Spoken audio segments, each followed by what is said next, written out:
Okay, last time we did differentiation. Today we will do its applications. Okay. So I'm starting. I'm sharing my screen with you all. Were you able to practice the previous topics?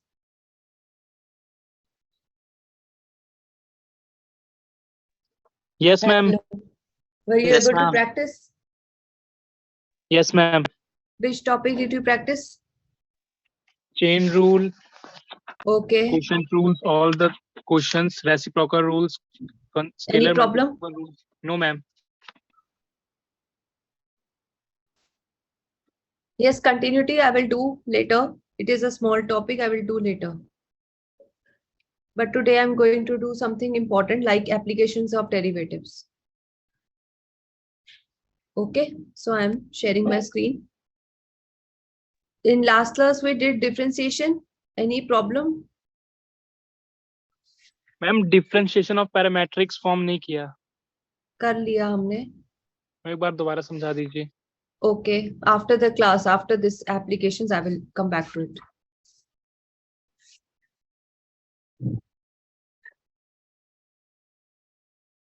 Yes ma'am वही topic समझ नहीं आया थोड़ा बहुत.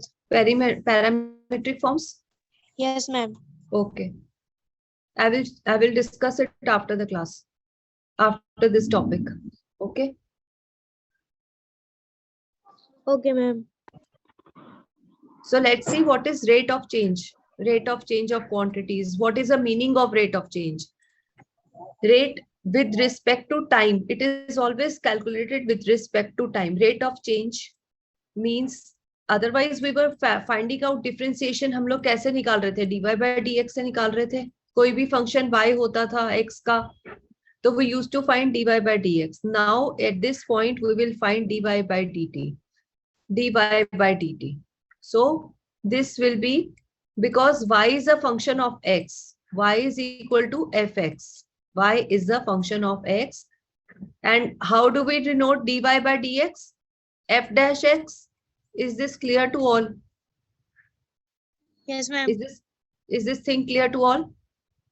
So now with rate of change means the quantity is changing with respect to time. This is changing with respect to time. So what we will do, y is a function in the terms of x. We are differentiating with respect to t. So y upon dx, and dx will be up, yes, with respect to dt. This is a formula. In order, this will follow the chain rule. Okay, so we have to find out the differentiation with respect to the function t. Yes, what you were saying? Who was this? Okay, thus the rate of change of any one variable is calculated if the rate of change of the other variable is known. Means dx by dt will be known to you, and then you will be able to find dy by dt. One of them will always be given. कोई एक आपको दिया ही होगा to find out the rate of change. Should we do one example? We will understand it with the example. Mostly we apply chain rule on this type of questions. Okay. Okay, ma'am. Let's see. There is a spherical balloon which is being inflated at the rate of this cubic centimeters. Cubic centimeters shows that this is a volume, and the rate of this volume means the rate of volume is given to you. That means dy by dv with respect to t is already given to you. This is 900 cubic centimeter per second. Per second. Rate of change is always given with respect to time. That means it is given here per second. Okay. Okay, ma'am. So now the spherical balloon is inflated ma'am एक at बच्चा the join rate नहीं of, हो पा रहा, वो sign in के लिए कह रहा है, आईडी साइन इन मांग रही. dv by dt is given to be 900 centimeter square per centimeter cube per second. How fast is the radius of the balloon increasing? When the radius is this, means at what rate the radius is increasing. At rate at which radius is increasing means we have to find the rate with respect to time, radius with respect to time. That means this is the unknown quantity. Okay. So the volume of a sphere is 4/3 pi r cube. Is this formula known to all? ये सबको पता है ना formula ये वाला? Yes, ma'am. Yes, ma'am. Volume is 4/3 pi r cube. So when we differentiated both the sides with respect to t, because we have to find the rate of change of radius. So we will differentiate both the sides with respect to t. That means square, and dr with respect to dt is left. Okay. So we have to find out this. And this thing is given to us. And radius is also given to us, that is 15 centimeters. Okay. सिर्फ आपको units का ध्यान रखना है. कहीं पर आपको volume cubic metres अगर दे रखा है और इसमें सेंटीमीटर दिया हुआ है, तो आपको पहले उसको क्यूबिक सेंटीमीटर बनाना होगा. किसी एक मतलब दोनों को आपको एक जैसा करना होगा. सेंटीमीटर्स है तो सेंटीमीटर्स होना चाहिए, वो मीटर है तो ये भी मीटर होना चाहिए. ठीक है. So then only dv by dt will be calculated. And then you are able to calculate dr by dt. One is an unknown quantity. इसमें कोई problem? No, ma'am. So what is rate of change of quantity? Rate of change is always calculated with respect to time. We will have to differentiate with respect to time in this case. Okay. So second question is, a rock is thrown into the lake. It produces circular ripple. Circular ripple. The radius of the ripple is increasing at the rate of 3 meters per second. Means that dr by dt is given to you. Okay. Because the rate of change of radius is given to you, that is 3 meters per second. How fast is the area increasing? अब area कितनी तेजी से बढ़ रहा है जब ripple 3 metre पर second के उससे बढ़ रहा है, स्पीड से बढ़ रहा है, तो एरिया भी बढ़ेगा. ठीक है. So how this will be calculated? Let r be the radius, a is the area, a is equal to pi r square. That means the ripple are in circular form. This is saying circular ripple. Okay. Thus we have to calculate the rate of change of area. Rate of change of area means dA by dt is equal to 2 pi r dr by dt. We have to find out, we are given dr by dt. We have to find the rate of change of area. Okay. So these are simple questions. Okay, ma'am. When you just have to apply, you just have to see whether we have to write by volume or what we have to write area. And then we will be given all of the other values and we have to find out the rate of change of particular quantity. Okay. Okay, ma'am. So this was a similar question as the previous one. उसमें volume था, इसमें area है. Let's see another question.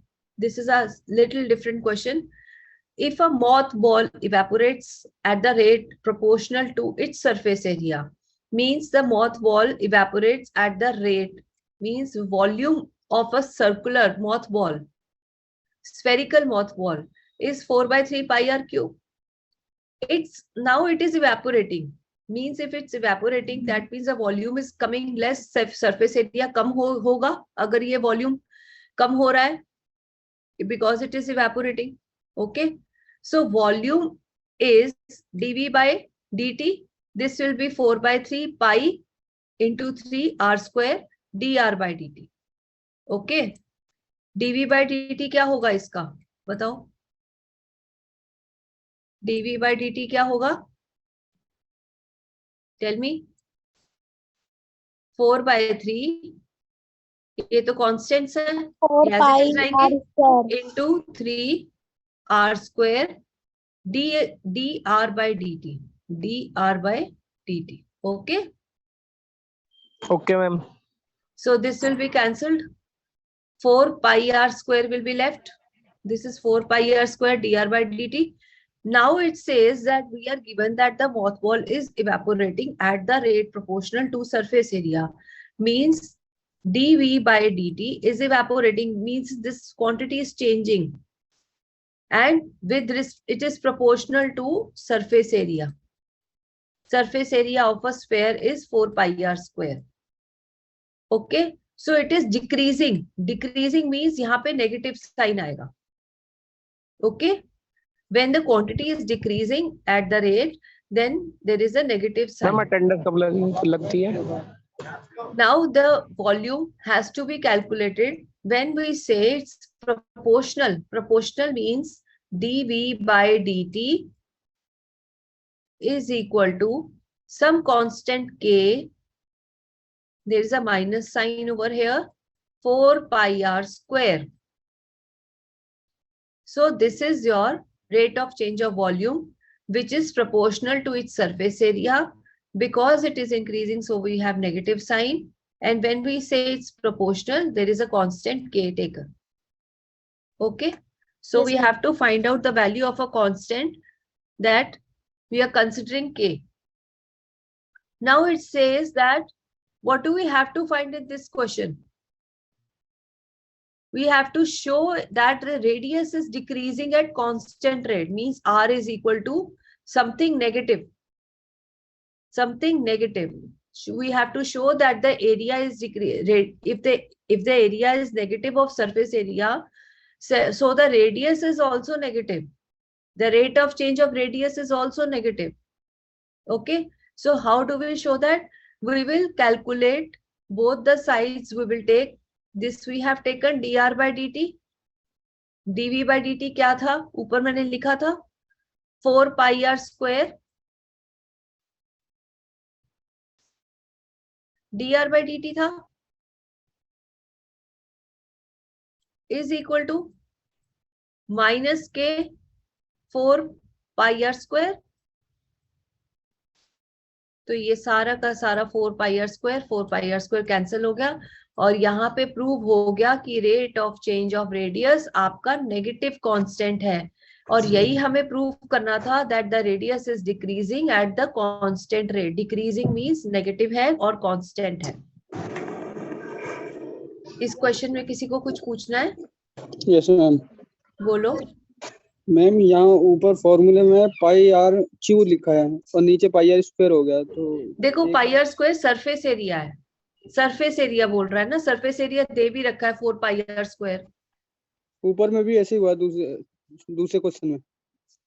कौन से question में ऊपर? हाँ उसमें भी क्यू ये तो सिर्फ एरिया था. This was a circle. नहीं इसमें नहीं, ऊपर वाले में. इसमें मैम ये वो बोल रहे हैं जो आपने डेरिवेटिव करवाया था 4/3 पाई आर क्यूब का. हाँ हाँ. क्यू से स्क्वायर में बदल गया ऐसे कैसे, मतलब समझा नहीं. Q D V with respect to जब हम डी डिफरेंशिएशन करेंगे तो क्या होता है? पावर में एक नंबर कम होता है ना. अच्छा ठीक है मैम. आप लास्ट क्लास में नहीं थे? नहीं मैम वो बार बार हट जा रहा था ना नेटवर्क. उससे लास्ट में भी नहीं थे. उससे लास्ट में भी ये चीज बताई थी मैंने. मैं भी नहीं था. मैम मेरा नेटवर्क कंफ्यूज हो रहा हूँ.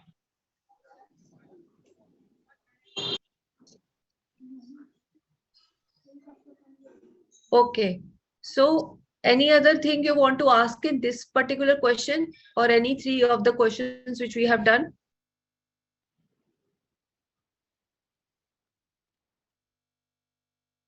ये क्लियर है सबको?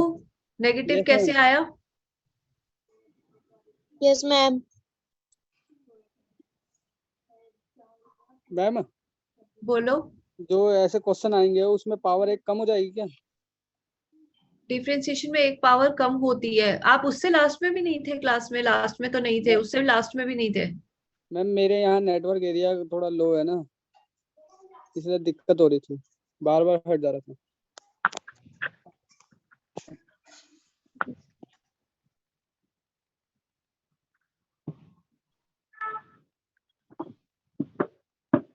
Okay. Next is example 4. This you can do yourself. बहुत इजी सा है. पाइथागोरस थ्योरम लगाना है बस इसमें. I will do the next one.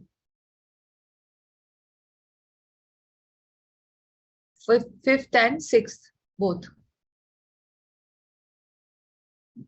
Okay, let's see fifth question. A ladder 13 meter long leans against the house. That means this is 13 meter long ladder leans against the house. House की wall तो straight ही रहती है. The foot of the ladder is pulled along the ground way from the wall. मतलब ये जो foot है ladder का, ये wall से दूर लेके जाया जा रहा है. Away from the wall, wall से दूर लेके जाया जा रहा है at the rate of 1.5 meter per second. यानी कि ये वाला जो आपका बेस है, ये एक तरह से बेस का चेंज हो रहा है विद रिस्पेक्ट टू टाइम, और वो दिया हुआ है आपको 1.5 मीटर पर सेकेंड. यहां तक क्लियर है सबको क्वेश्चन?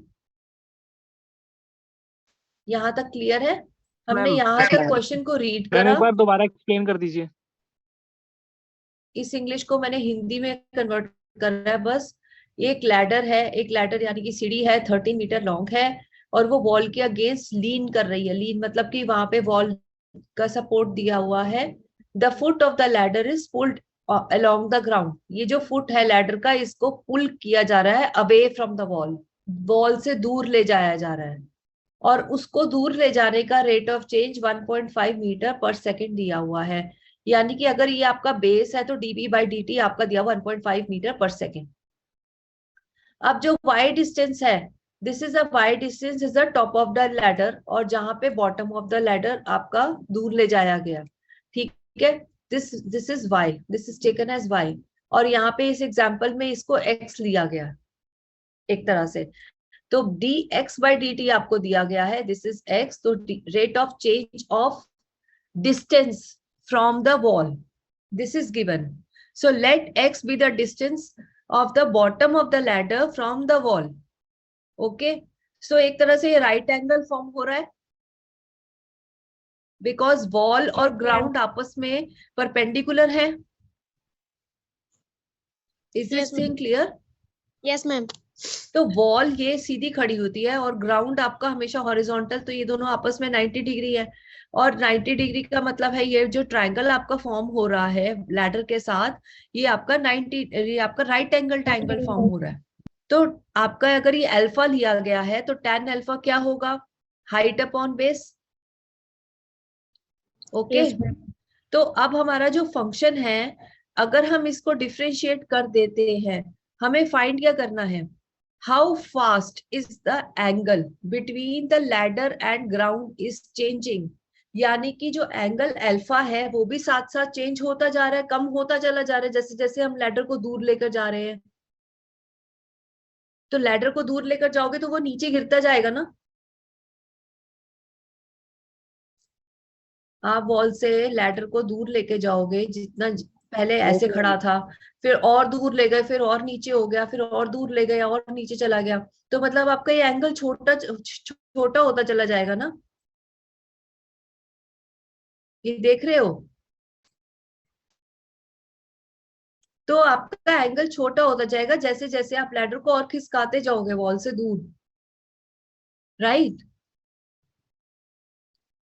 सो जो आप डिफरेंशिएशन करोगे दोनों साइड्स, तो tan अल्फा का डिफरेंशिएशन क्या होता है? Secant square alpha D alpha by D. हमें फाइंड क्या करना है? डी अल्फा बाय डी निकालना है. ये क्या कह रहा है? ये हमें rate of change of angle निकालना है. What it is saying, we have to find the rate of change of angle alpha when the ladder is taken away from the wall. Okay, so secant square alpha d alpha by dt is equal to, ये y upon x था तो question rule लगा दिया. Yes, anyone? इस पे question rule लगा दिया. ये यहां से डिफरेंशिएशन करा तो secant square alpha D alpha by D आया. हाँ जी, वॉल के बाद का. हाँ, दोनों साइड्स को हम with respect to T differentiate कर रहे हैं. ओके, डिफरेंशिएट कर रहे हैं तो यहाँ पे D alpha by D T आएगा, और यहाँ पे क्या आएगा? नीचे एक्स स्क्वायर. फिर x यहाँ पे dy/dt माइनस y dx/dt। यहां तक क्लियर है सबको ये वाली बात? Yes, ma'am. नेक्स्ट है, हमने जब पाइथागोरस थ्योरम लगाया, क्योंकि ये राइट एंगल ट्राइंगल है, पाइथागोरस थ्योरम जब लगाएंगे तो क्या होगा, x² + y² = 13² होगा। अब हम इसको भी डिफरेंशिएट करके एक इक्वेशन निकाल लेते हैं। अब इस इक्वेशन को हम यहाँ पे पुट कर देते हैं ऊपर वाले उसमें, तो हमें dα/dt मिल जाएगा। ठीक है, I am not going into calculations, but I am explaining you how to put the equation and how to use it and how to calculate, differentiate with respect to time. Okay. Hello. Yes ma'am. Okay Yes, ma'am. ma'am. यहाँ तक आपको clear है? हाँ ma'am, Pythagoras theorem लगा के हो जाएगी। Pythagoras theorem से तो ये आया आपका। अब हमें rate of change with respect to time से निकालना है। तो रेट ऑफ चेंज तो तभी करेंगे जब हम डिफरेंशिएट करेंगे दोनों sides with respect to T. जब हमने विद रिस्पेक्ट टू टी को डिफरेंशिएट करा तो हमें एक इक्वेशन मिली। इस इक्वेशन को हमने यहाँ पे पुट करके dα/dt की वैल्यू निकाल ली। और हमें क्या बताना है इसमें कि जैसे जैसे how fast the angle alpha between the ladder and ground is changing, कितनी तेजी से आपका ये एंगल चेंज हो रहा है जैसे जैसे आप वॉल से ये लैडर खिसकाते जा रहे हो। क्वेश्चन समझ आया ना बेटा? Yes ma'am. तो बस आपको ये निकालना है। तो ये नेगेटिव में जा रहा है, क्यों? क्योंकि अल्फा तो कम होता जा रहा है। मैंने आपको बोला ही था, आप वैसे कॉमन सेंस लगाओ, कोई चीज आप नीचे खिसकाते जाओगे तो उसका एंगल नीचे से कम, ग्राउंड के साथ जो बनेगा वो कम होता जाएगा ना। और मैम ऊपर से लार्ज होता जाएगा। और जैसे जैसे आप लैडर को क्लोज लेकर जाओगे वॉल की तरफ तो इंक्रीज होता जाएगा एंगल। ठीक है। Okay ma'am. नेक्स्ट एग्जांपल 6 को देखते हैं। इसमें क्या हो रहा है, the water is eight the rate of 15 cubic centimetre, यानी मैम कि एक क्वेश्चन था। हाँ मैम जो ये पीछे वाली क्लास हो चुकी है, इसकी कोई लिंक वगैरह नहीं जिनसे देख सकें दोबारा से पीछे वाली क्लास जो नहीं हुई है बच्चों की? नहीं, पॉसिबल नहीं है। Be there in the class, participate and listen carefully. Okay ma'am. But ma'am ये तो रिकॉर्डिंग हो रही है। मैम हमारी क्लास का एक बच्चा है, वो रिकॉर्डिंग करता है क्लासेस की। आप अनोनिमस नाम का चैनल होगा मैम, मैं ये कह रहा हूँ वाटर एट द anonymous नाम रेट का ऑफ channel बना 15 cubic centimeters per minute is pouring into a leaking cistern. Leaking cistern आपका कोन शेप्ड होता है सिस्टर्न। इसमें से आपका जो वाटर है दैट इज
मैम वॉइस नहीं आ रही आपकी।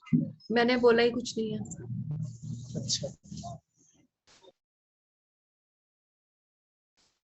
ओके,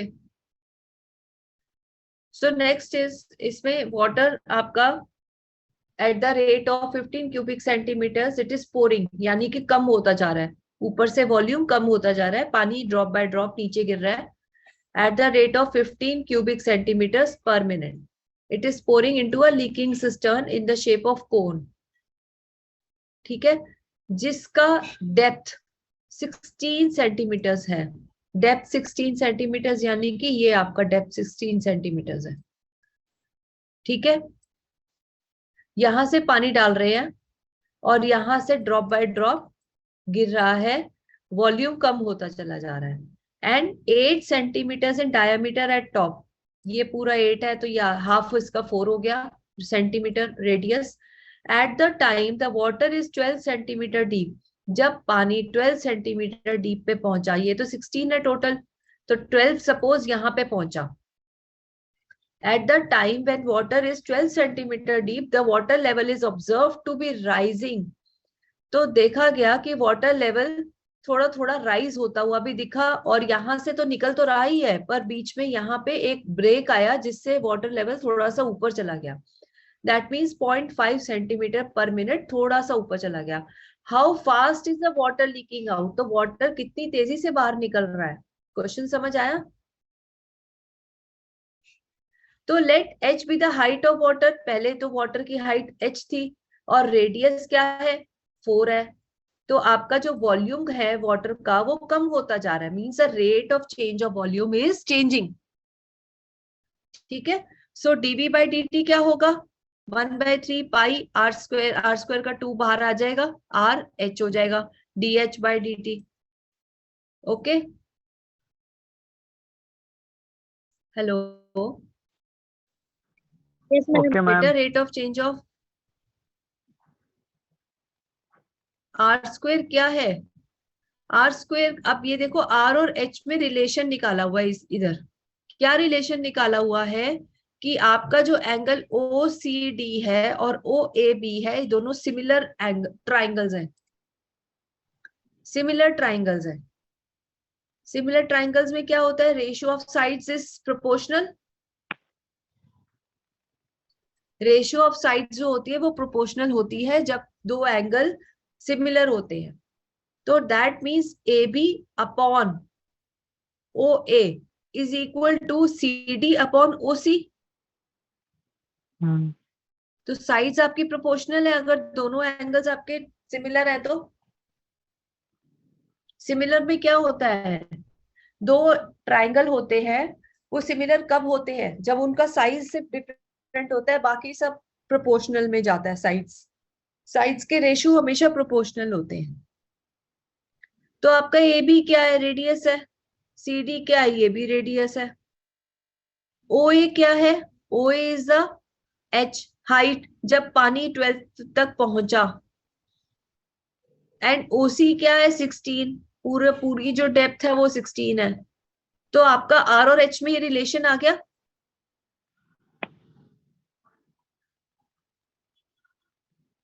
आर और एच का रिलेशन समझ आ गया।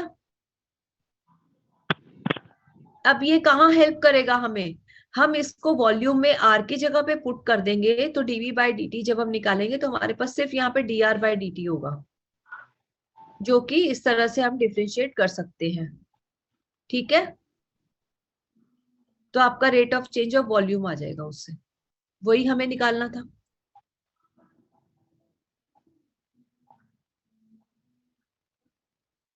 Is it okay.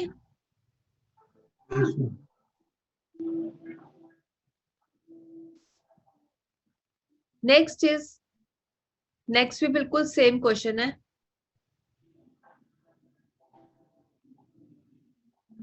I'm starting with another application of differentiation. ये वाला एप्लीकेशन सबको क्लियर है, rate of change of quantities.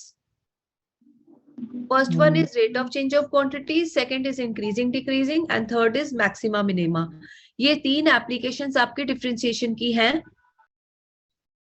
जो कि इंपॉर्टेंट है। Okay,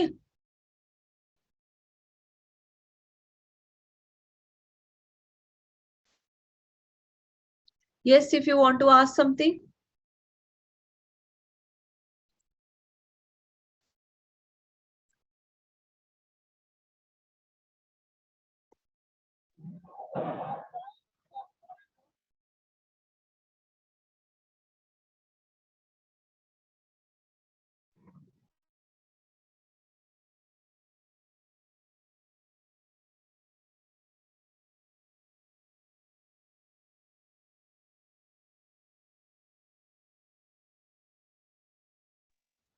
hello ma'am.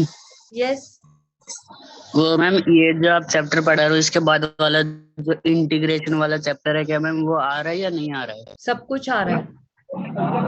Okay ma'am. सब कुछ आएगा और सब इम्पोर्टेंट है। अभी आपको जो मैंने करवाया वो आपको क्लियर हुआ? Yes ma'am. Yes ma'am. I am sharing my screen to explain you parametric form. कुछ बच्चे पैरामीट्रिक फॉर्म पूछ रहे थे स्टार्टिंग में, बोलो। Yes, Yes, ma'am.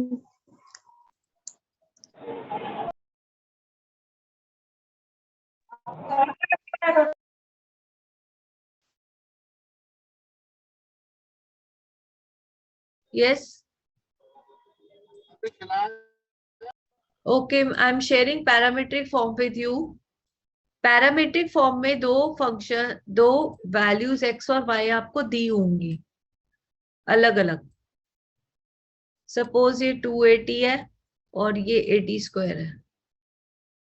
ओके, हमें निकालना क्या होता है? dy by d x, that is the differentiation, ये निकालना होता है।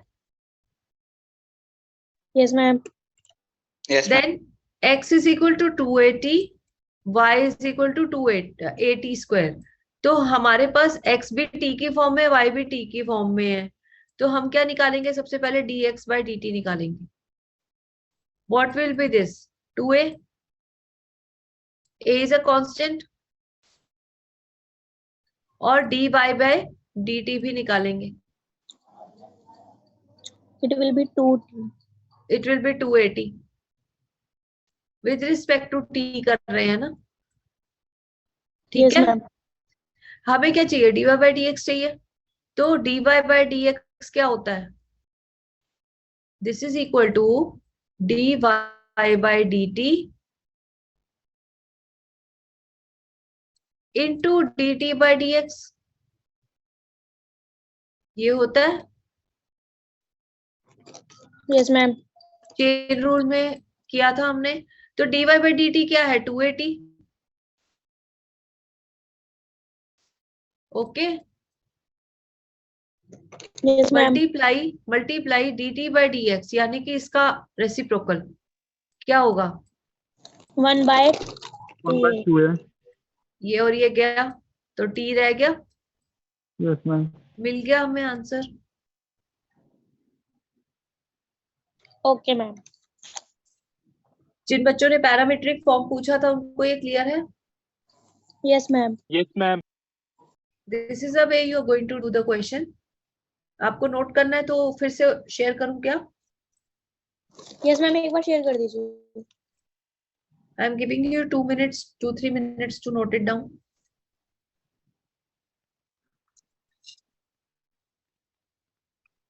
Then I will start with another application of differentiation.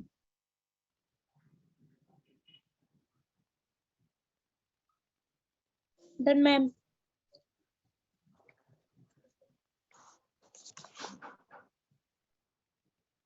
Ma'am screenshot भी ले सकते हैं ना?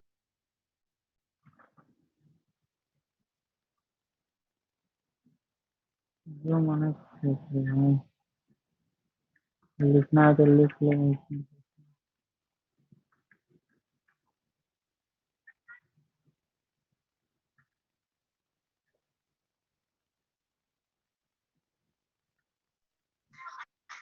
मैम इंटीग्रेशन कैलकुलस का पार्ट है। Yes, noted. Hello ma'am. हाँ जी, यस मैम। मैम वो इंटीग्रेशन में कैलकुलस का पार्ट है। हाँ जी, इंटीग्रेशन एंड डिफरेंशिएशन दोनों कैलकुलस का ही पार्ट है।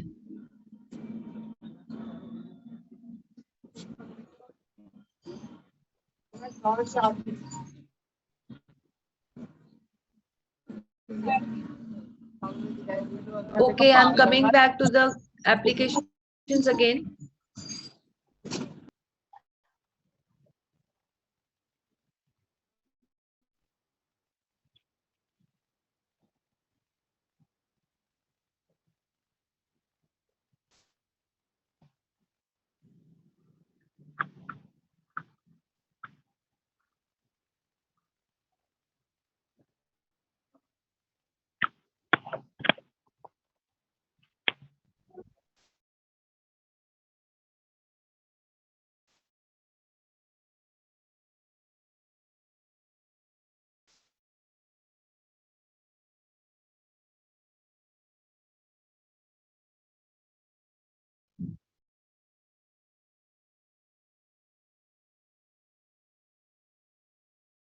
increasing decreasing functions, this is also an important part of applications.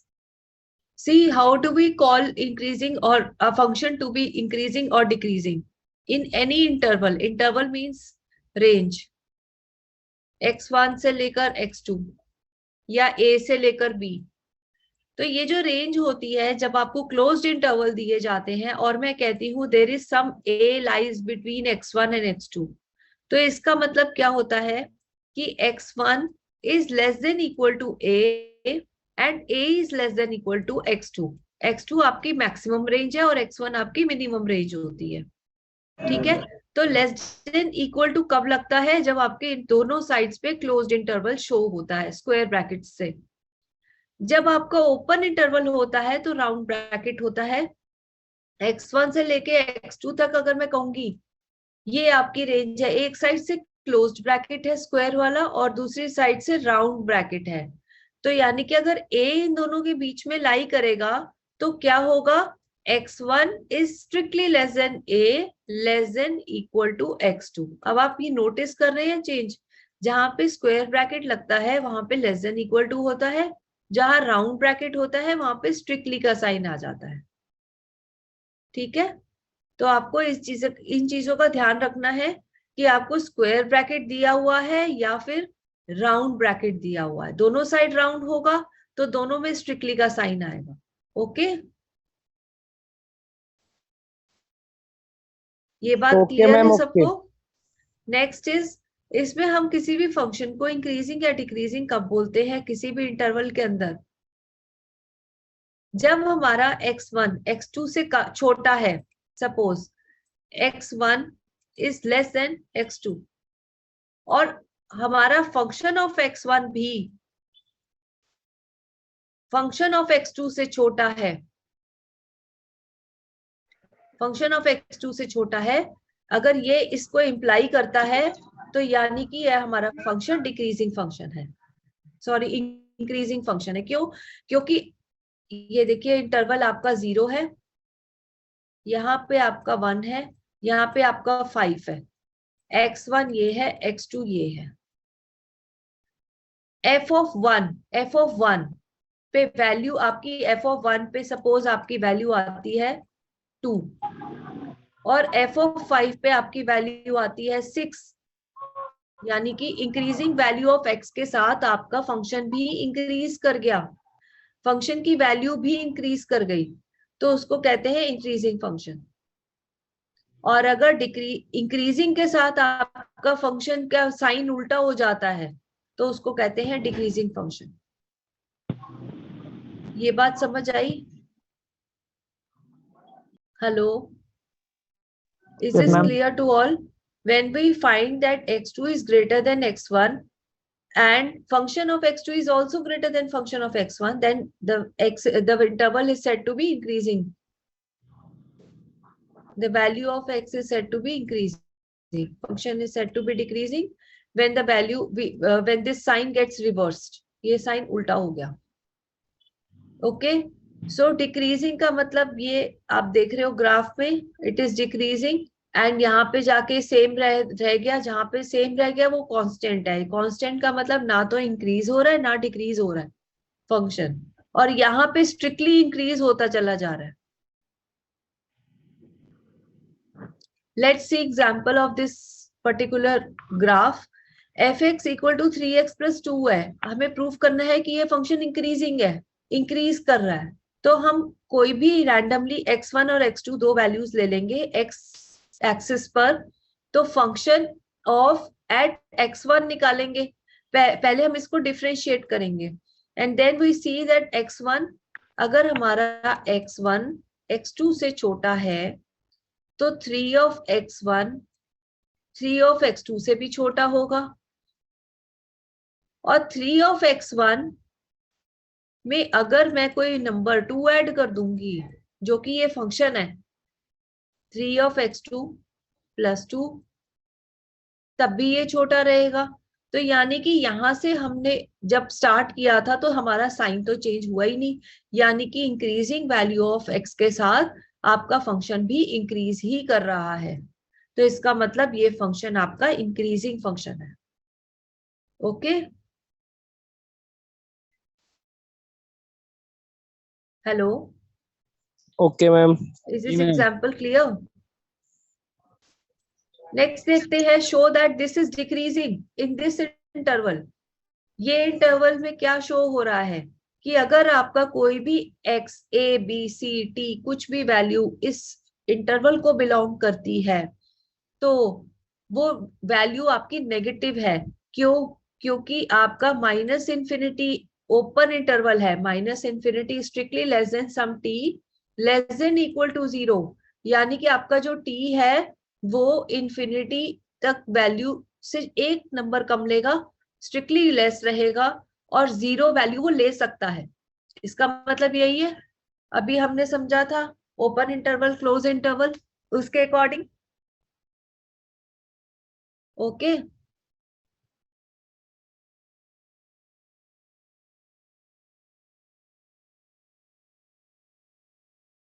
तो इसमें हमें कैसे पता लगेगा कि एक बार हमारा, दोबारा बता दो। मैं ये बोल रही हूँ कि एक साइड से अगर आपका ओपन इंटरवल है और एक साइड से क्लोज्ड इंटरवल है तो ओपन इंटरवल में हमेशा स्ट्रिक्टली का साइन होता है और क्लोज्ड इंटरवल में जो स्क्वायर ब्रैकेट से शो होता है वो लेस देन इक्वल टू होता है। ओके। सो माइनस इंफिनिटी जो है, माइनस इंफिनिटी से जो t है that is strictly greater, but 0 पे क्लोज इंटरवल है तो मतलब less than equal to 0। Okay. अब हमें शो करना है कि जो हमारा फंक्शन है that is a decreasing function इस नेगेटिव अंदर नेगेटिव में, ठीक है। तो कैसे शो करेंगे इसको? अगर हम x1 लेते हैं, x1 लेस देन x2, कोई भी x2 वैल्यू x1 से बड़ी है, बोलो नजीम। मैं ये क्वेश्चन एग्जांपल 9 में देखा है, show that f of x is equal to x2।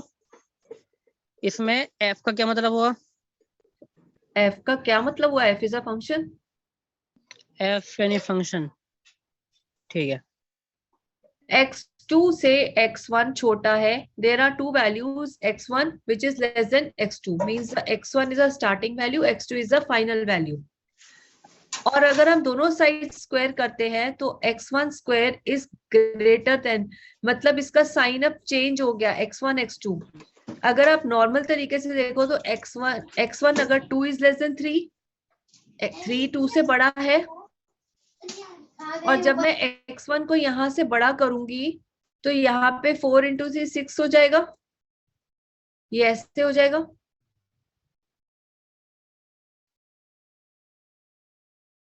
ठीक है।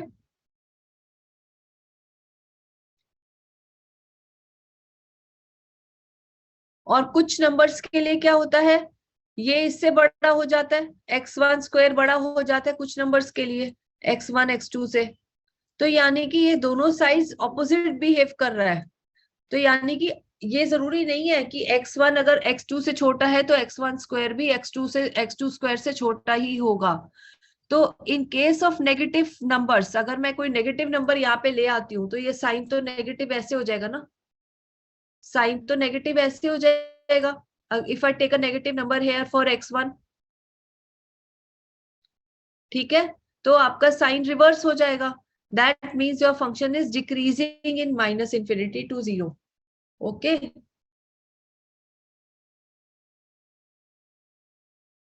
Okay.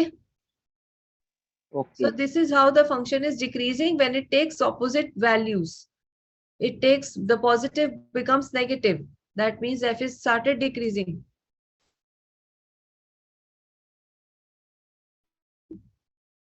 See, either increasing nor decreasing. That's what I was telling you. अब आप ये पैराबोला लेते हो तो आधी वैल्यूज तो फर्स्ट क्वाड्रेंट के अंदर जा रही है जो पॉजिटिव हो रही है, और ये आधी वैल्यूज नेगेटिव यानी कि ऑपोजिट बिहेव कर रही है। तो आपका पैराबोला जा कैसे रहा है, ये कम होता जा रहा है, डिक्रीज होता जा रहा है, और उसके बाद राइज होना शुरू हो गया। Okay, so this is how we calculate increasing and decreasing. See, if the function f is differentiable in this interval, f dash of x is greater than 0, that means F is increasing. अगर F dash यानी कि first derivative less than 0 है तो it is decreasing, यहाँ पे negative आएगा sign. Okay, so let's see, ये बहुत सिंपल से क्वेश्चन है, आपको सिर्फ एक डेरिवेटिव निकालना है इसमें और x की वैल्यू डालकर देखना है ये पॉजिटिव है या नेगेटिव है। सपोज आपने एफ एक्स आपको 32x + 3 दिया हुआ है, एफ डैश एक्स, ये आ गया 32x + 3 एफ डैश एक्स है। अब देखो कि सारी वैल्यूज x के लिए ये पॉजिटिव ही निकल कर आ रहा है।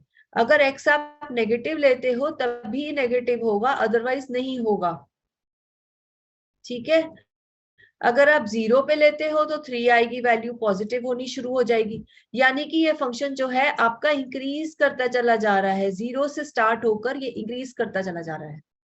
और अगर आप नेगेटिव कोई वैल्यूज नेगेटिव ले लेते हो, अब आपको नेगेटिव वैल्यू मिलेगी कैसे? एफ डैश एक्स को 0 से इक्वेट करके, इसको 0 से इक्वेट कर दो, आपको क्या मिलेगा? 32x + 3 = 0। तो x की वैल्यू क्या मिलेगी? -3/32। तो -3/32 अगर नेगेटिव है तो यानी कि इस नेगेटिव में ये डिक्रीज कर रहा है और उसके आगे 0 से फिर इंक्रीज करना शुरू हो गया। ये देख रहे हो, and increases from this to this. So this is how the value is increasing in the positive side, starting from -3/32, which is a middle value. Middle value हमें कैसे मिली? f डैश x को 0 से इक्वेट करके मिली। Okay, is it clear? Yes, ma'am. किसी को ये फिर से पूछना है?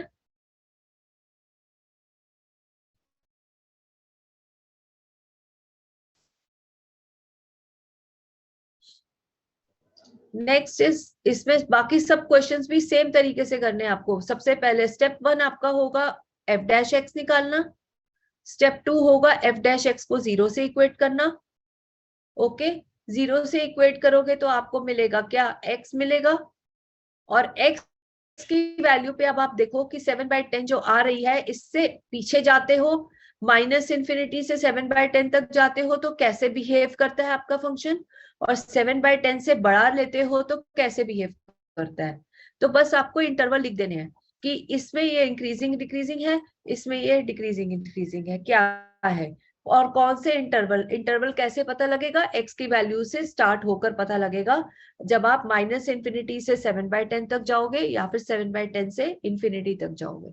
ठीक है, तो बस आपको नेचर देखनी है फंक्शन की, क्या बन रही है, पॉजिटिव बन रही है या नेगेटिव बन रही है। उसके अकॉर्डिंग आप अपना कंक्लूजन लिख दोगे कि इस इंटरवल में हमारा फंक्शन इंक्रीज कर रहा है और इस इंटरवल में हमारा फंक्शन डिक्रीज कर रहा है।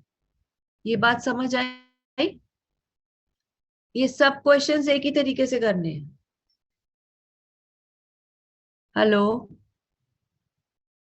Yes, ma'am. Okay ma'am. Yes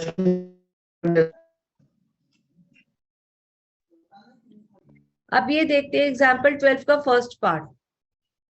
अब ये पूछ रहा है कि कौन सी x की वैल्यूज ऐसी हैं जिसके लिए ये फंक्शन इंक्रीज करेगा या डिक्रीज करेगा। तो इसके लिए क्या होगा? आपके इस फंक्शन के 3 फैक्टर्स निकल कर आए। ये जब फैक्टर्स आपके 3 निकल कर आए तो कोई एक नेगेटिव होने का मतलब है कि आपका फंक्शन डिक्रीज कर रहा है वहां पे, है ना। एक भी नेगेटिव हो गया, तीन वैल्यूज हैं, तीनों पॉजिटिव होंगी तो ही पॉजिटिव आएगा रिजल्ट, और अगर 2 नेगेटिव है और एक पॉजिटिव है तो भी पॉजिटिव रिजल्ट आएगा। तो इसमें आपको अलग अलग वैल्यूज पे एनालाइज करना है कि आपका फंक्शन इंक्रीज कर रहा है या डिक्रीज कर रहा है। सपोज आप x को 1 से कम ले लेते हो, x को 1 से कम लोगे तो क्या होगा? ये नेगेटिव बन जाएगा, पूरा फंक्शन नेगेटिव बन जाएगा ना अगर x 1 से कम हुआ तो। हाँ जी, मैम हेलो मैम बेटा, अगर x 1 से कम होता है तो नेगेटिव नहीं आ जाएगा ये?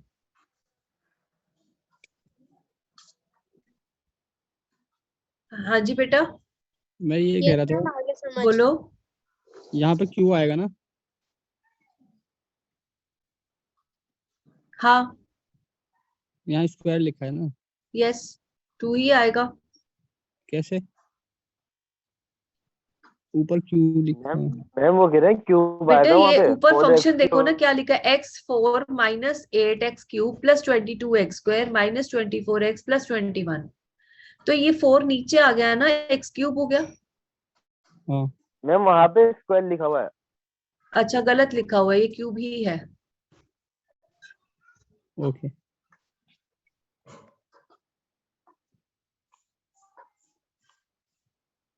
What I am saying is, अगर आप x को लेस देन 1 लेते हो तो ये पूरी वैल्यू नेगेटिव बनती है।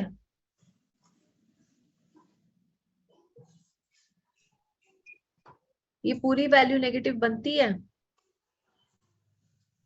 I think no. तो ये नेगेटिव नहीं हो गया f डैश x, आपका डिक्रीजिंग हो गया यहाँ पर, अगर x की वैल्यू लेस देन 1 है तो। Yes ma'am. और अगर x की वैल्यू 1 और 2 के बीच में, यानी कि 1 से बड़ी है, ये तो पॉजिटिव है, और 2 के बीच में 2 से छोटी है, लेस देन हो गया।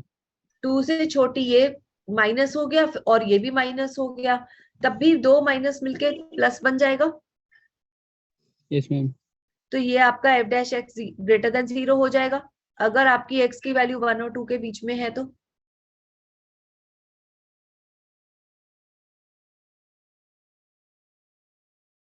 ऐसे ही जब आपकी x की वैल्यू 2 और 3 के बीच में है तो ये नेगेटिव निकल कर आ रहा है। 2 और 3 के बीच का मतलब क्या है, 2 से बड़ी है और 3 से छोटी है, तो यानी कि ये नेगेटिव हो गया और ये दोनों पॉजिटिव हो गए। इसका मतलब यही हुआ ना।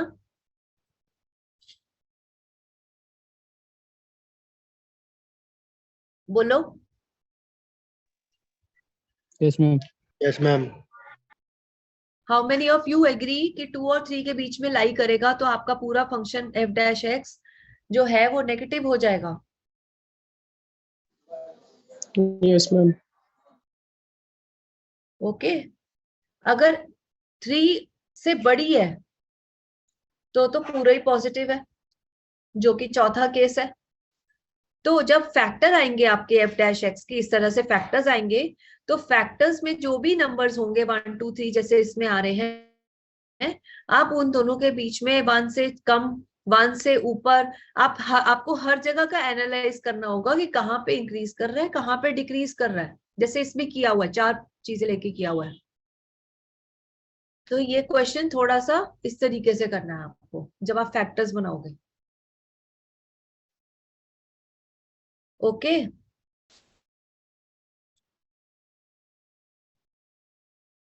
ओके। Yes ma'am.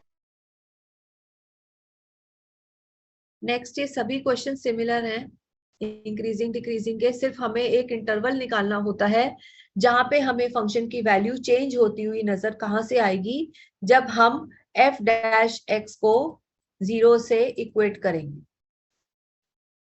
0 से इक्वेट करते हैं तो आपकी x की कुछ वैल्यू आती है, उसको बोला जाता है थ्रेश होल्ड वैल्यू या फिर क्रिटिकल वैल्यू। क्रिटिकल मतलब जहां पे फंक्शन का बिहेवियर चेंज होने का चांस है। ओके। कहां पे चेंज होता है function, f dash x equal to 0 करके x की जो भी वैल्यू आती है वहां से आपके फंक्शन का वैल्यू चेंज हो रहा है। तो यानी कि आपकी जो x की वैल्यू है वो वहां से या तो राइज करेगा आपका फंक्शन या फिर डिक्रीज होना शुरू हो जाएगा इंटरवल से। Okay. So this is how derivative help us to find out the nature of a function, whether it's increasing or decreasing. Is this clear? Yes ma'am. Ma'am ये ग्राफ भी आएंगे क्या बनाने को? नहीं, ग्राफ नहीं आएंगे, ग्राफ समझाने के लिए है। तो हमें समझाना पड़ेगा ना उसमें? आपको क्या समझाना पड़ेगा, आपको एक क्वेश्चन करने हैं सॉल्व। अच्छा, सिर्फ सॉल्व करने हैं? हाँ जी, ओके। सॉल्व करने हैं तो कैसे करने हैं, एफ एक्स दिया होगा, एफ डैश एक्स निकालना है, एफ डैश एक्स निकाल के उसको 0 से इक्वेट करना है। पहले x 0 का से, मान निकालना है क्या? हाँ जी, x का मान भी निकालना है पहले? आप पहले एफ एक्स आपको दे रखा है स्टेप 1 में। स्टेप 1 आपका क्या रहेगा, पहला स्टेप होगा कि आप उसको डिफरेंशिएट करोगे, डेविशिएट, उसको डिफरेंशिएट करके इक्वल टू 0 लिखोगे ठीक, और x की वैल्यू निकालोगे। x की जो वैल्यू आएगी वो आपकी वैल्यू होगी जहां से आप उसके पीछे और उसके आगे का इंटरवल में फंक्शन का नेचर निकालोगे। नेगेटिव जा रहा है या पॉजिटिव जा रहा है? नेगेटिव, ठीक है, ठीक है, ठीक है, जहां पे आपका पहला डेरिवेटिव नेगेटिव जाएगा तो इसका मतलब वो पॉइंट आपका डिक्रीजिंग वाला इंटरवल है, और जहां पे पॉजिटिव जाएगा वहां वो वाला इंटरवल आपका इंक्रीजिंग इंटरवल है। ठीक। बस यही करना है, तो वो बताना है कि इंक्रीजिंग और बस आपको इंटरवल्स बताने हैं, कहाँ पे आपका फंक्शन इंक्रीज होता हुआ नजर आ रहा है और कहाँ पे डिक्रीज होता हुआ नजर आ रहा है बेस्ड ऑन फर्स्ट डेरिवेटिव। ठीक है, ठीक है मैम।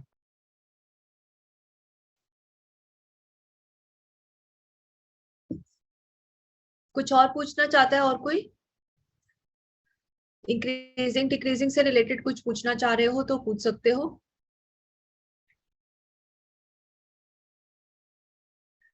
3 बजे से 12 बज गया। मैम ये जो दे रखा है कंडीशन चारों, if f is equal to x less than 1 then x minus 1 less than 0 comma x minus 2 less than 0 and x minus 3 less than 0, therefore function of derivative function decrease कर रहा है ना। उसके बाद Yes. नीचे if 1 less than x less than 2 then x minus 1 greater than 0 और x minus 2 less than 0 x minus 3 less than 0 then therefore function increase कर रहा है। इसमें बता सकते हैं इसमें एक ही कंडीशन तो पॉजिटिव है तो उसके वजह से क्यों इंक्रीज कर रहा है?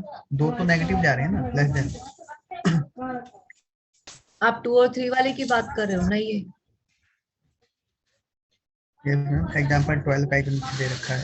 यस, मैं आपको ये बोल रही थी कि इसमें 4 केसेस बनते हैं। कैसे बनते हैं? अगर हम x से x1 है, x2 है और x3 है, ठीक है, फैक्टर्स है ना। Yes ma'am.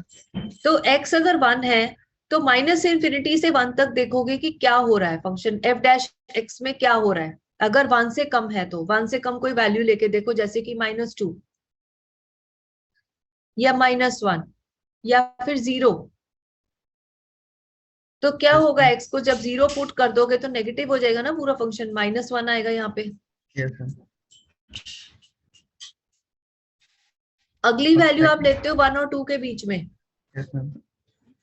जो 1 और 2 के बीच में लोगे वो 1 से बड़ी होगी, ये पॉजिटिव रहेगा, ये पॉजिटिव रहेगा। ठीक है। Yes ma'am. लेकिन 1 और 2 के बीच में जो सेकंड वैल्यू होगी वो 2 से छोटी होगी ना, उससे छोटी हो गया मैम। और 3 से भी छोटी होगी। इससे छोटी होगी। होगी, यस मैम। तो दोनों नेगेटिव होके पॉजिटिव हो जाएंगे ना, यस मैम। ठीक है। Yes ma'am.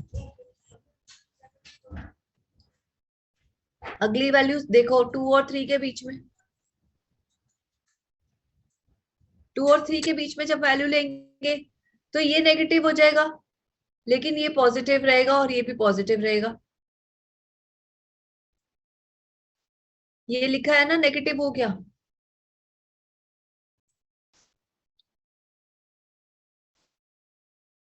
हाँ जी, ओके मैम। समझ आ गए? यस। ठीक है, अब हम नेक्स्ट टॉपिक पे मूव कर रहे हैं, मैक्सिमम मिनिमम ऑफ फंक्शंस। कोई भी फंक्शन, अपने माइक ऑफ कर लीजिए प्लीज।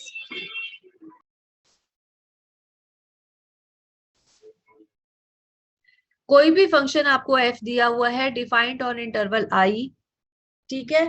अगर जहां पे फंक्शन अपनी वैल्यू चेंज करेगा, मैक्सिमम से मिनिमम होगा या मिनिमम से मैक्सिमम होगा, उसको बोलेंगे हम extreme point. Extreme point where the function changes its nature. ये देखो फंक्शन इंक्रीज होता जा रहा है, ऊपर जा रहा है, और यहां तक पहुंच के एक वैल्यू लेकर उसके बाद वो डिक्रीज होना शुरू हो गया उस वैल्यू के बाद, और उस वैल्यू से पहले तो वो इंक्रीज कर रहा था, उस वैल्यू के बाद उसकी वैल्यू कम होनी शुरू हो गई। तो उस पर्टिकुलर पॉइंट को बोलते हैं हम extreme point. Extreme point of the function on the interval, that means a maximum और मिनिमम, जहां से फंक्शन की नेचर चेंज हो जाएगी इंटरवल के अंदर।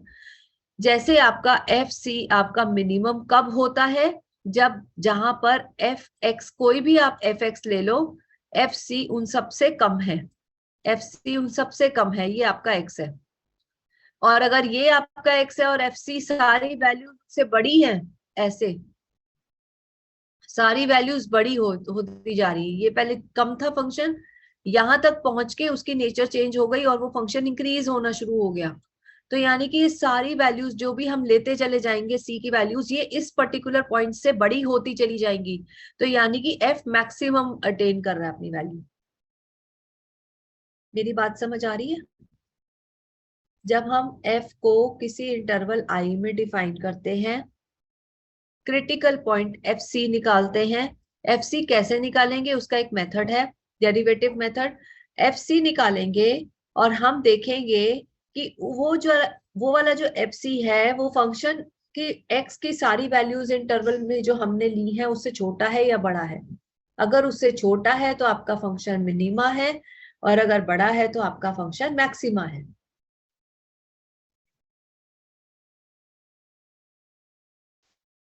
मेरी बात समझ आ गई है? Yes ma'am. Let's do a question, उससे हमें समझ आएगा और अच्छे से, ये जैसे मैं आपको बता रही थी।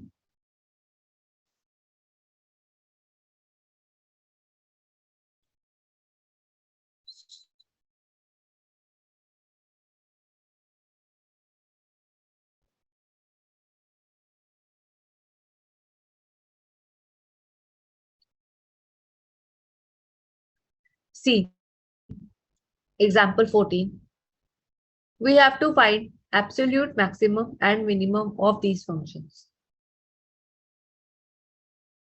fx आपको x square दिया हुआ है, defined on interval -3 to 3. ठीक है, फर्स्ट स्टेप क्या होता है? Always first step to find maxima minima is to differentiate. कर दिया, 2x आ गया। This is our step 1. मैं पूरा नहीं लिख रही, ये हमारा स्टेप 1 है। इसमें कोई प्रॉब्लम है किसी को? Ma'am can you repeat again?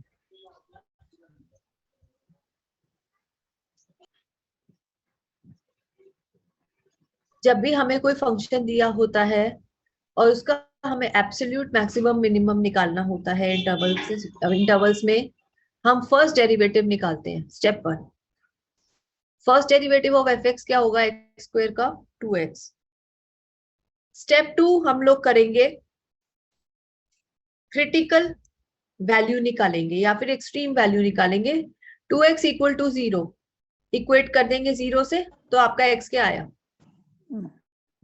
0 आया। अब 0 -3 के बीच में आता है? नो। -3 के बीच में 0 आता ही नहीं है।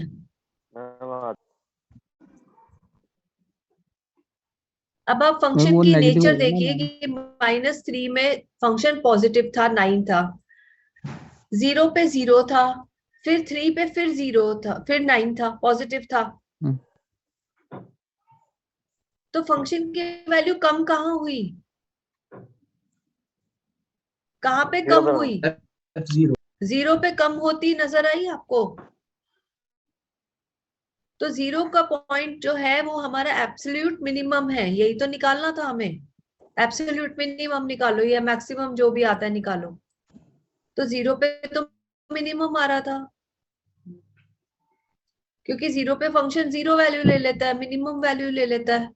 नेगेटिव तो ये हो ही नहीं सकता क्योंकि एक्स स्क्वायर है। स्क्वायर कोई भी किसी भी नंबर का आप स्क्वायर लोगे वो नेगेटिव कभी होगा ही नहीं। Next is second part. Second part में देखो हल्का सा डिफरेंट फंक्शन है और आपको इंटरवल -1 से 2 तक का दिया हुआ है। That is also closed interval, यानी कि आप -1 को भी पुट कर सकते हो या 2 को भी पुट कर सकते हो। लेस देन इक्वल टू होता है ना ये।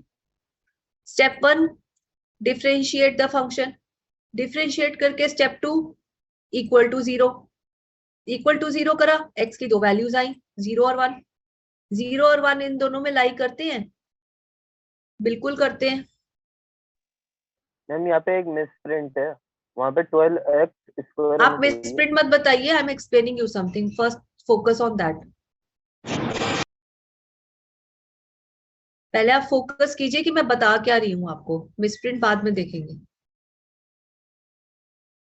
स्टेप 1 हमने डिफरेंशिएट करा, स्टेप 2 हमने x की वैल्यू निकाली, x की वैल्यू मेरी दो आई 0 एंड 1, 0 और 1 क्या मेरा इंटरवल में लाई करता है, करता है। -1 और 2 के बीच में 0 भी आता है और 1 भी आता है। यस मैम आता है। और अब मेरे पास 4 वैल्यूज हो गई जहां पे मैं फंक्शन की वैल्यू को टेस्ट कर सकती हूँ। अब मैंने टेस्ट करी फंक्शन की वैल्यूज, फंक्शन की वैल्यू -1 पुट करने पे 7 आ रही थी, 0 पुट करने पे 0 आ रही थी, 1 पुट करने पे -1 आ रही थी, 2 पुट करने पे 16 आ रही थी। यानी कि मिनिमा कौन सा हुआ, ये हुआ, यस मैम। और मैक्सिमा क्या हुआ, ये वाला जहां पे सबसे बड़ी वैल्यू आ रही है। सो ये शो करता है कि x की वैल्यू अगर 2 होती है तो फंक्शन अपना मैक्सिमम अटेन करता है, और अगर x की वैल्यू -1 आती है तो फंक्शन अपना मिनिमम अटेन करता है। मेरी बात समझ आ रही है?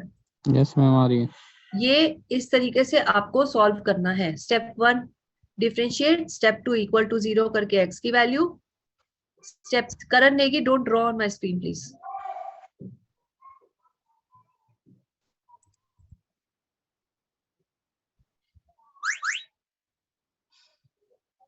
Then we take these two values and find out जो इंटरवल हमें क्वेश्चन में दिया हुआ है उस इंटरवल में आ रहा है नहीं आ रहा, और हर इंटरवल की हर वैल्यू पे और x की हर वैल्यू पे आप फंक्शन की वैल्यू निकालेंगे। जहां पे पॉजिटिव सबसे बड़ी आएगी वो आपका मैक्सिमा होगा, जहां पे सबसे मिनिमम आएगी वो आपका मिनिमा होगा। Okay okay ma'am. so this is a way of finding maxima and minima for simple polynomial functions only. Simple polynomial functions की नेचर आपको इस फर्स्ट स्टेप में पता लग जाती है, लेकिन कई बार आपका फंक्शन जब बड़ा होता है, कोई साइन कॉस थीटा वाला कोई फंक्शन होता है, जैसे ट्रिग्नोमेट्रिक फंक्शन होता है, तो उसमें वैल्यू पता लगाना बहुत थोड़ा सा मुश्किल होता है कि आपका फंक्शन इंक्रीज कर रहा है या डिक्रीज कर रहा है। तो यहाँ पे हम लोग क्या करते हैं, हम सेकंड टाइम एक बार और डेरिवेटिव निकालते हैं, एक बार और डेरिवेटिव निकालते हैं फर्स्ट के बाद, और देखते हैं कि दूसरी बार डेरिवेटिव निकालने पर क्या नेचर चेंज हुई फंक्शन की, उसको चेक करते हैं। ठीक है, अभी तक हम क्या कर रहे थे, फर्स्ट डेरिवेटिव टेस्ट कर रहे थे, यानी कि एक ही डेरिवेटिव, पहला वाला डेरिवेटिव निकालकर हम लोग इंटरवल की सारी वैल्यूज को चेक कर रहे थे, और उससे हम डिक्लेयर कर रहे थे कि कहाँ पे मैक्सिमम है और कहाँ पे मिनिमम है। ओके, अब सेकेंड उसमें हम लोग क्या करेंगे, this was the first derivative test जो हमने अभी तक करा, लेकिन अब जो ट्रिग्नोमेट्रिक और जो पॉलिनोमियल दूसरे तरह के फंक्शंस आते हैं उसमें वैल्यूज निकालना थोड़ा सा डिफिकल्ट होता है, या इस तरह के फंक्शंस होते हैं तो उसमें हमें एग्जैक्ट वैल्यू फंक्शन की पता नहीं लगती कि मैक्सिमम हो रही है या मिनिमम हो रही है। तो उस केस में हम लोग करते हैं second derivative test. Second derivative test का क्या मतलब है, जब हमारा पॉइंट ऑफ मैक्सिमा होगा तो सेकेंड डेरिवेटिव टेस्ट में वो नेगेटिव हो जाएगा, और अगर पॉइंट ऑफ मिनिमा होगा तो वो पॉजिटिव हो जाएगा, उल्टा हो जाएगा। अभी तक फर्स्ट डेरिवेटिव टेस्ट में क्या हो रहा था, इंक्रीजिंग वैल्यू ऑफ एक्स के साथ आपका एफ डैश एक्स इंक्रीज कर रहा था, फर्स्ट डेरिवेटिव इंक्रीज कर रहा था, और डिक्रीजिंग वैल्यू ऑफ एक्स के साथ एफ डैश एक्स डिक्रीज कर रहा था। लेकिन सेकेंड डेरिवेटिव से हमें एग्जैक्ट पता लगेगा कि अगर हमारा फर्स्ट डेरिवेटिव इंक्रीज कर रहा है तो वो हमारा मैक्सिमा सच में है या नहीं। Okay, so let's C question on this. ये देखो, आपका सपोज फंक्शन वैल्यू ले रहा है 0, पहला डेरिवेटिव पॉजिटिव निकलता है तो हम क्या बोलते हैं, मैक्सिमा था। लेकिन अगर हम 2 बार डेरिवेटिव करते हैं और वो नेगेटिव निकल कर आता है, तो हमें प्रूव हो जाता है कि वो मैक्सिमा था, क्योंकि सेकंड डेरिवेटिव उसका नेगेटिव हो जाएगा, कम हो जाएगा। Okay, so these are the steps to calculate maxima and minima which I told you before. कि step 1 find F dash X, step 2 F dash X को 0 सेट करके एक्स की वैल्यू निकालो, स्टेप 3 अलग अलग वैल्यूज पे चेक करो आपका फंक्शन मैक्सिमम अटेन कर रहा है या मिनिमम अटेन कर रहा है, और उसके बाद आप सेकेंड डेरिवेटिव टेस्ट अप्लाई करो अगर आपको नेचर तभी पता नहीं लगती। Okay, let's see 16 example. First वाला देखते हैं इसका। हमने इसको मैक्सिमा मिनिमा हमने कैसे निकाला, लोकल मैक्सिमम और मिनिमम वैल्यूज हमने कैसे निकाली। हमने एफ डैश एक्स निकाला, एक्स को 0 से इक्वेट करा, एक्स को 0 से इक्वेट करने पे एक्स की 2 वैल्यूज आई 1 एंड 3। 1 एंड 3 जो भी वैल्यूज आती है एक्स की, एफ डैश एक्स को इक्वेट करने से उसको हम बोलते हैं critical numbers, critical values. Critical values जब हम देखते हैं तो 1 और 3 आई। यहां तक सबको क्लियर है? No ma'am. क्या नहीं क्लियर आपको? मैम ऊपर क्वेश्चन में x cube 6 x square plus ये दिया है, और नीचे एफ ये 3x स्क्वायर 3 कैसे है, मैं समझ नहीं। एफ डैश एक्स है ना, डिफरेंशिएट करा ना स्टेप 1। 3 कैसे है यही पूछ रहा हूँ। बेटा ये पावर नीचे आती है ना, डेरिवेटिव जब हम डिफरेंशिएट करते हैं इसको तो पावर नीचे आती है सामने, और एक्स की पावर एक कम हो जाती है। एक कम हो जाती है, अच्छा ठीक है समझ गया। ये हो गई। हाँ ठीक है। उसके बाद हमने इसको फैक्टर करके लिख दिया, इक्वल टू 0 से इक्वेट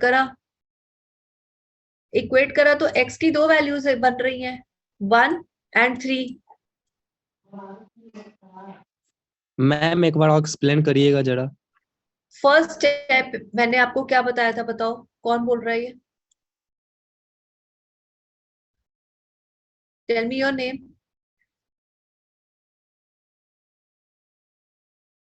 फर्स्ट स्टेप क्या बताया था?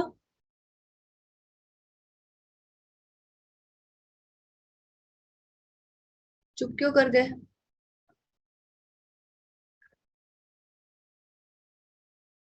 यस,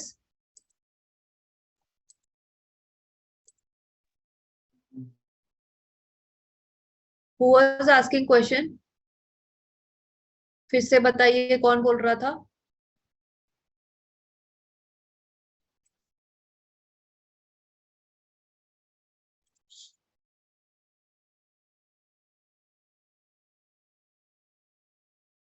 तो आपने इक्वल टू 0 करके 2 नंबर्स निकाल लिए 1 एंड 3।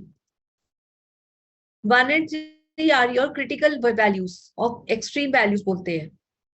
और फिर उसके बाद आपने जो मैंने ऊपर जो आपको सारे स्टेप्स बताए थे वही स्टेप्स फॉलो किए जा रहे हैं यहाँ पे। सबसे पहले differentiation, second step equate to 0, 0 से इक्वेट करके एक्स की वैल्यू निकालो, एक्स की वैल्यू को एफ डैश एक्स में पुट करके देखो।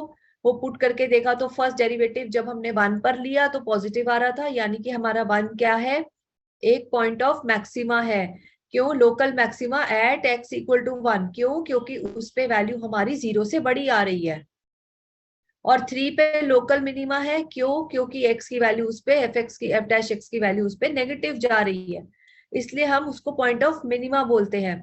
अब हम ये चीज को कंफर्म करने के लिए f में 1 और 3 दोनों डालकर देखेंगे, और फिर हमें पता लगेगा कि f1 डालने पे 5 आता है और f3 डालने पे 1 आता है। तो इससे प्रूव होता है कि आपका पॉइंट ऑफ लोकल मैक्सिमा 1 है, पॉइंट ऑफ लोकल मिनिमा 3 है।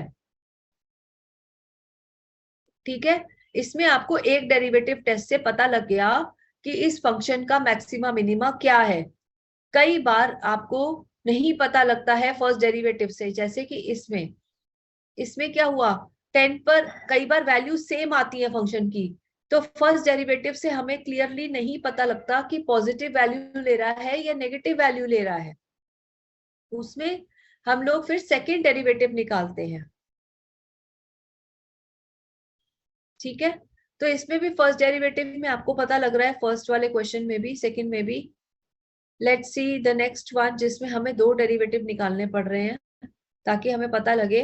सपोज जहां पे एक्सपोनेंशियल फंक्शन हमें दिखेगा वहां पे हमें नेचर एक बार में पता नहीं लगेगी। ठीक है, जैसे कि ये वाला एग्जाम्पल 17 दिया हुआ है, एफ एक्स आपका एक्स स्क्वायर लॉग 1/x है, हैज अ लोकल मैक्सिमा। अब बताओ कि इसको प्रूव करो कि लोकल मैक्सिमा इस पॉइंट पे ले रहा है, ये बड़ा हो रहा है ये फंक्शन, इस पे पॉजिटिव निकल कर आया है, इसका मतलब ये पॉजिटिव निकल कर आया है। तो हम स्टेप्स वही फॉलो करेंगे। Number 1 step, differentiate the function, differentiated, you got value as negative value, equated to zero, find the value of x. अब x की वैल्यू 1/√e पुट करके आप देखो कि पॉजिटिव आता है या नेगेटिव आता है। अगर ये पॉजिटिव आता है तो पॉइंट ऑफ मैक्सिमा है, और अगर नेगेटिव आता है पॉइंट ऑफ मिनिमा है, यानी कि हमने प्रूव नहीं किया इसको। ओके,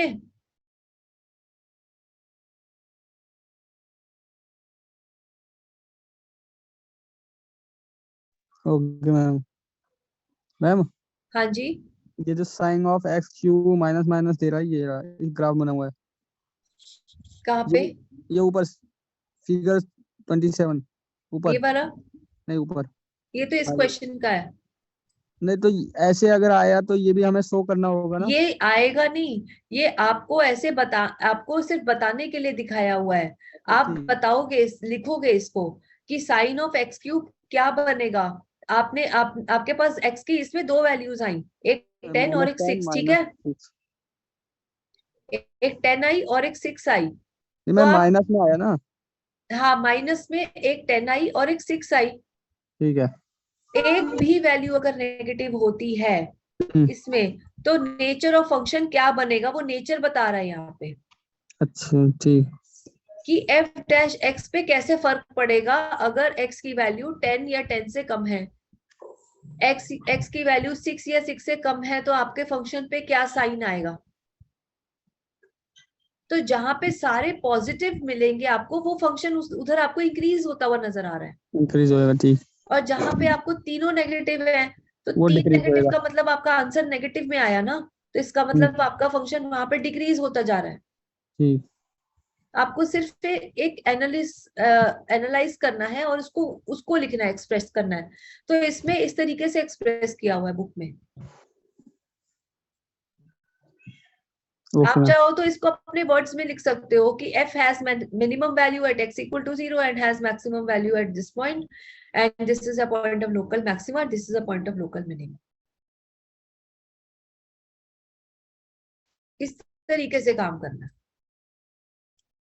ऊपर जो आपको बॉक्स में स्टेप्स दिए हुए हैं ये वाले, ये फॉलो करने हैं जो मैं आपको ऊपर से बताती चली आ रही जो हूँ। ऊपर से आपने बताया था। हाँ, ठीक है। इंक्रीजिंग डिक्रीजिंग में भी वही स्टेप्स है, मैक्सिमम मिनिमम में भी वही स्टेप्स है, लेकिन इंक्रीजिंग डिक्रीजिंग और इसमें क्या फर्क है, इसमें आपको लोकल मैक्सिमा लोकल मिनिमा निकालना है, और इंक्रीजिंग डिक्रीजिंग में आपको इंटरवल निकालना है, इंटरवल निकालने हैं किस में इंक्रीज कर रहा है किस इंटरवल में डिक्रीज कर रहा है, ये चीज है। और ये सारे चेक योर प्रोग्रेस के क्वेश्चंस 1 गो में होने वाले क्वेश्चंस हैं। Okay ma'am.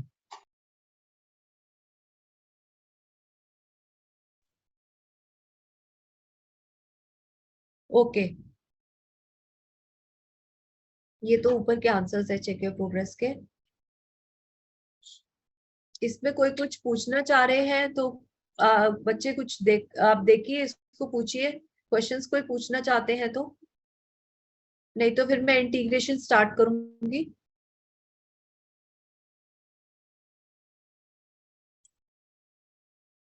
You can have a look at PDF.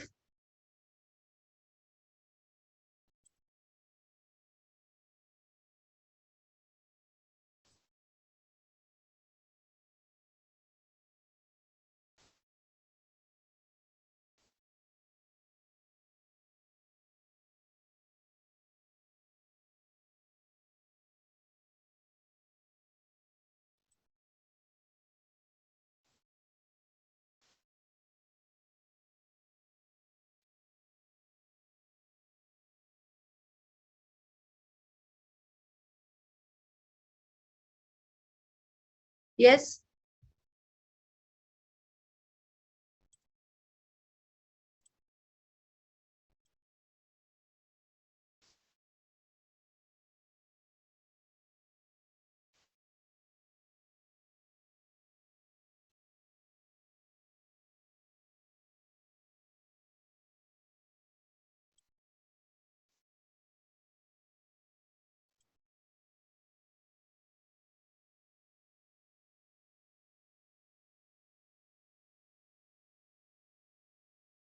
Any questions from increasing, decreasing, maxima, minima, or first derivatives which we just done, applications of derivative? Ma'am बोलो. एक बार वो dv equal to dt बता देती. That is rate of change of quantity you are saying. उसमें थोड़ा doubt हो रहा है ना मुझे. बुक में से पूछना है या ऐसे ही एक्सप्लेन नहीं करूं? नहीं जो आपने शुरू में बताया था dv upon dt. That is rate of change with respect to. Okay.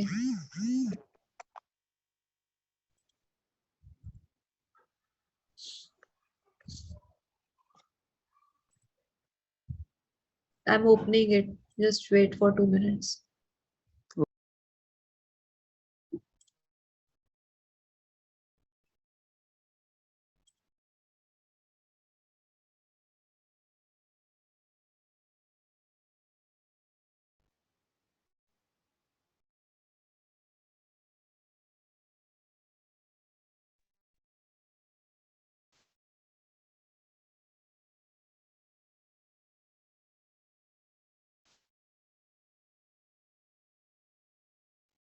Yes.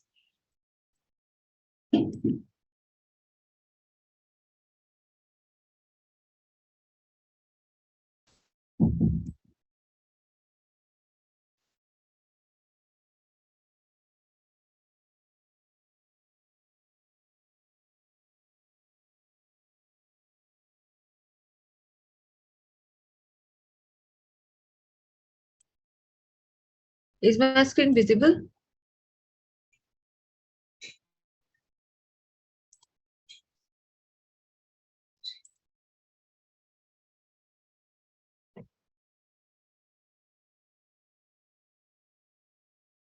Is my screen visible?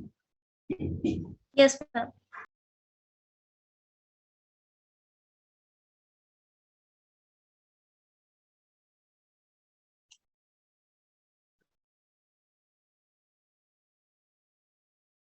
Rate of change of quantities, if you are asking, rate of change of quantity में आपको volume या surface area जो भी दिया गया होगा उसमें आपको with respect to time differentiate करना है दोनों sides, both the sides. Okay. Yes ma'am यही वाला. तो ये आपको इसमें क्या पूछना है? मैम ये dv dt ये कैसे सी ये क्या कह रहा है? Rate of change of volume. Rate of change of volume का मतलब है volume is changing with respect to time. Ma'am Hindi में समझा देती हूँ, इंग्लिश थोड़ी वीक है. रेट ऑफ चेंज का मतलब होता है कि टाइम के हिसाब से वॉल्यूम चेंज हो रहा है. टाइम के साथ वॉल्यूम चेंज हो रहा है. समय के साथ साथ. हाँ. ठीक है. तो dv बाई dt हो गया, मतलब वॉल्यूम बदल रही है टाइम के साथ, या तो कम हो रही है या ज्यादा हो रही है. ठीक है. अगर किसी कंटेनर में पानी गिर रहा है तो वो वॉल्यूम इंक्रीज हो रही है टाइम के साथ. और वॉल्यूम अगर वाटर आपका लीक कर रहा है किसी बकेट से तो मतलब आपका वॉल्यूम कम होता जा रहा है टाइम के साथ. ओके. Okay ma'am. तो विद रिस्पेक्ट टू टाइम बोलते हैं इसको. टाइम के साथ चेंज हो रहा है dv बाई dt, यानी कि डिफरेंशिएट करेंगे दोनों तरफ. With respect to t, that is time. इसमें t के विद रिस्पेक्ट टू करते हैं, x के विद रिस्पेक्ट टू नहीं करते. ओके. Okay ma'am. ये हाँ बोलो. एग्जांपल दूसरा. Which one? बोलो कौन सा? एग्जाम्पल दूसरा वाला। ये वाला। इसमें हाँ अब ये एरिया, ये इसमें कैसे एरिया विद, इसमें एरिया चेंज हो रहा है, उसमें वॉल्यूम हो रहा था, इसमें एरिया हो रहा है। सर्कल का एरिया क्या होता है? पाई आर स्क्वायर, ये है ना? पाई आर स्क्वायर नहीं दिया हुआ? अच्छा मैम इसमें वही फॉर्मूले लगेंगे जो 10th क्लास में लगे थे? हाँ जी सेम। ओके। आपका नाम रजत सिंह है? मेरा नाम हाँ जी। ऊपर शो हो रहा होगा शायद। मेरा नाम आकाश गुप्ता है। Okay. Thank you ma'am.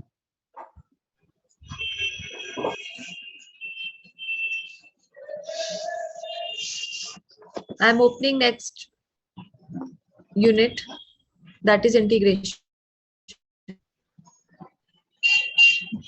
Mic off कीजिए, ट्रैफिक की आवाज आ रही है, किसने ऑन करी हुई है?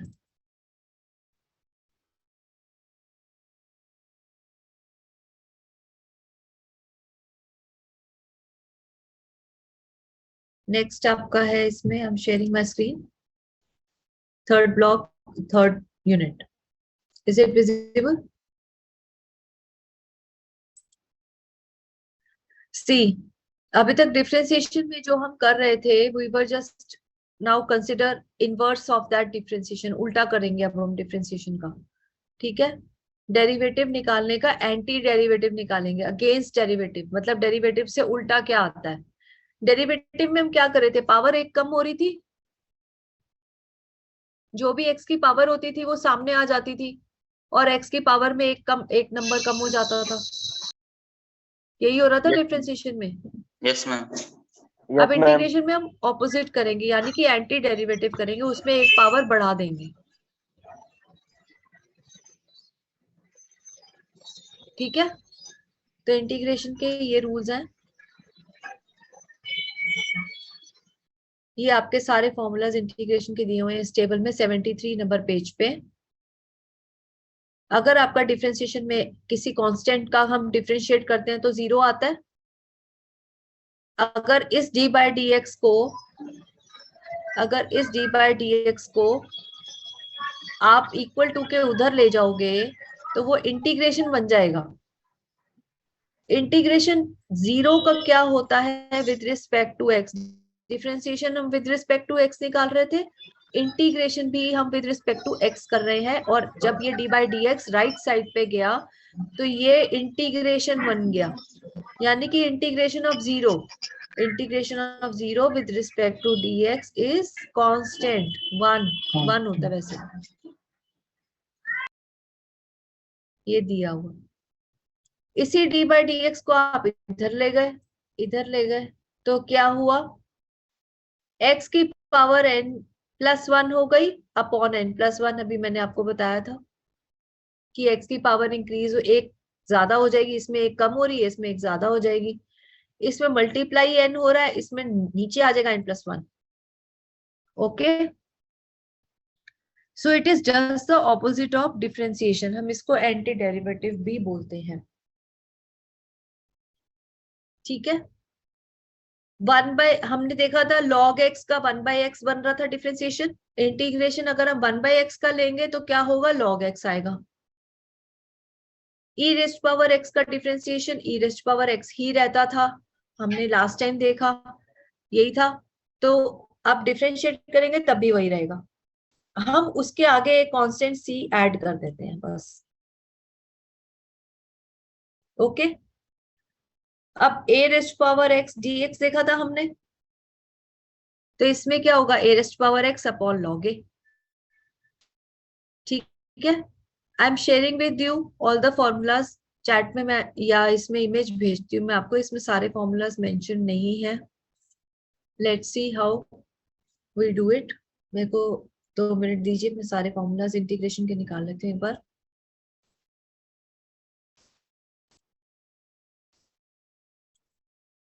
आई थिंक मैंने दिए थे लास्ट क्लास में।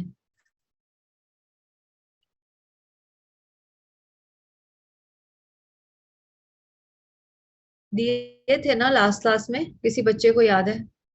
मैम वो डिफरेंशिएशन के थे। ओके,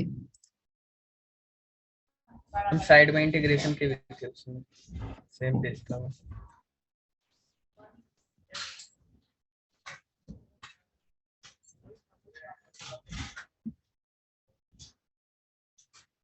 मैं चैट में लिंक शेयर कर रही हूँ। You can have a look at all the formulas of integration here. सारे फॉर्मूलाज दिए हुए हैं। This is the link. Chat में सबको लिंक मिल गया?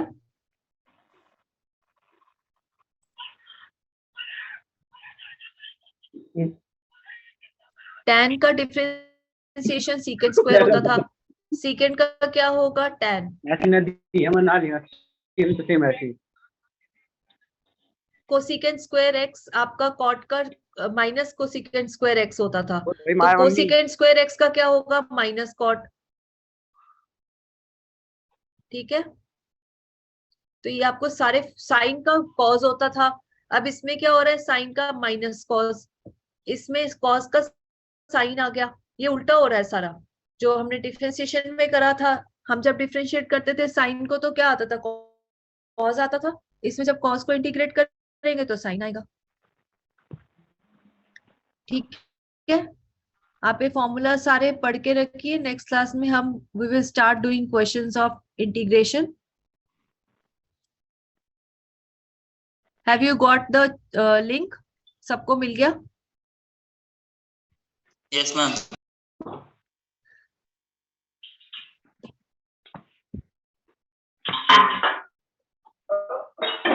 लगा दिया चिढ़ा दिया।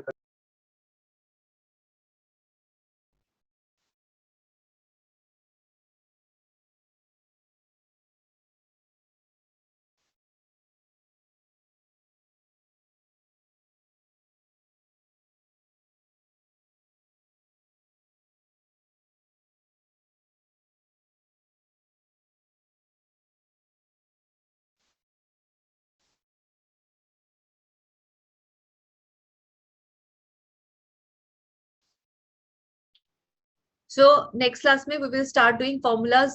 Based on these formulas, we will do integration questions. So आप जितना भी अभी तक किया है आप प्लीज रिवाइज रखिए, क्योंकि हम क्वेश्चन पेपर्स भी करेंगे अब क्लासेस में।